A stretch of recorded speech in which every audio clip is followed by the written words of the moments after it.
আজকে তৈরি করব ডিমের একটা স্টার্টার। এর জন্য দুটো সেদ্ধ ডিম নিয়েছি। ডিমগুলোকে দুখণ্ড করে কেটে নিয়ে তারপরে ছোট ছোট টুকরো করে কেটে নিচ্ছি।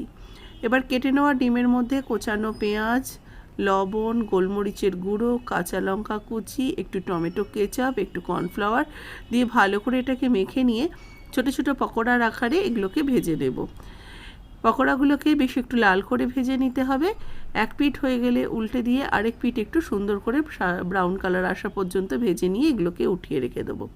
এবার একটা বাটিতে soya sauce, tomato sauce, chilli sauce, red chilli sauce, গোলমরিচের গুঁড়ো, লবণ, চিনি দিয়ে ভালো করে মিশ্রণ তৈরি করে নিয়েছি।